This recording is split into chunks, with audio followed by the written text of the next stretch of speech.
Hey guys, it's John here again today from Toxic Spikes, and as promised, here is my first LP of Megaman. I decided to do the SNES classic Megaman in bass. It was only released in Japan, and there was a GBA port, but you cannot beat the original SNES quality, so I chose to use an English translated ROM, which is why the characters are called Rockman and Forte, because originally that was their names in Japanese. And a little fun fact about Megaman is over in Japan, the game was heavily based around music. That's why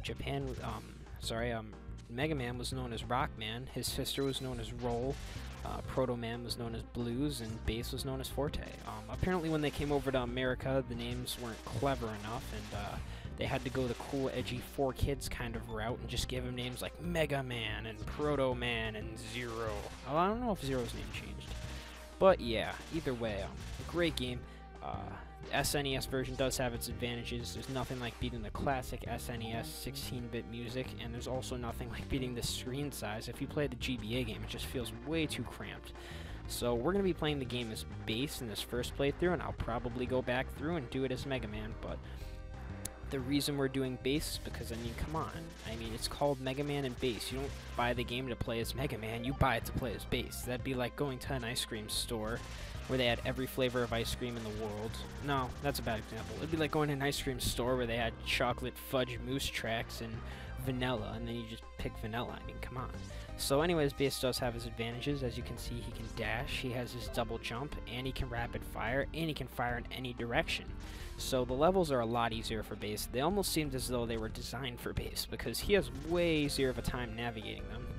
In addition to this, Bass does have its disadvantages. Mega Man's Buster is certainly more powerful. As you can see, it will take a ridiculous amount of shots to kill enemies compared to Mega Man. Although he does rapid fire, which kind of makes up for it.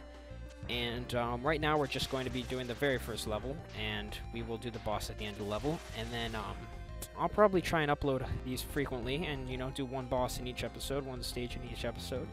Right here, This level is very easy. It's an introductory level. Pretty much the only... Well, this is where it introduces the story. Apparently, Dr. Wily's castle has been taken over by a robot named King, who wants to steal all the data from the Robot Museum, which is where we are now, and create a super mechanoid army that will take over the world. And Dr. Wily wants... Well, I don't know what Mega Man... Mega Man wants to stop King because, Mega Man's a good guy, and Bass just wants to be a bad guy. He's like, well, it's not enough room in this world for the both of us. So anyways, as you can see in this part, Bass's double jump and dash come into great help as the wind keeps knocking you back. And right there, I would have been dead if I didn't have the double jump. So yeah, I mean, Bass levels are a lot easier for Bass. But the bosses, as you will see, do not get easier because of the fact that the reduced buster power will hurt you a lot. But later on in the game, you can buy upgrades. Bass will be able to get a super bass buster, which pretty much makes him almost on par with Mega Man.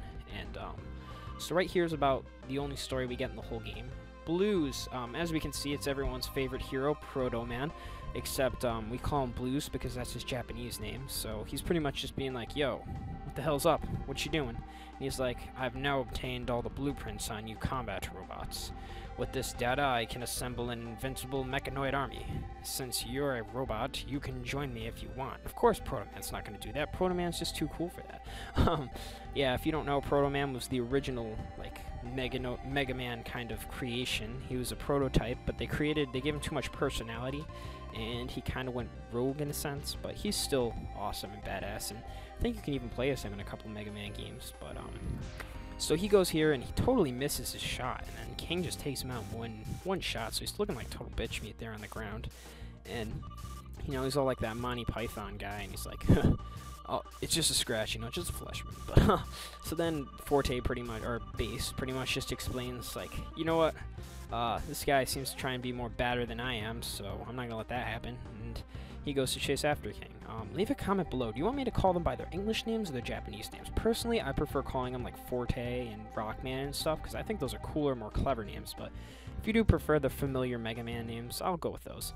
So King pretty much just like, I'm not going to waste my time on you. I'm going to leave you with this thing called the Green Devil, which is pretty cool. So this is the easiest boss in the game. I mean, you fire up, you fire down. Although it's a lot harder with Forte here because you do have to actually hit him a number of times more than you would with Mega Man, because Mega Man's Buster Zack, that sucks.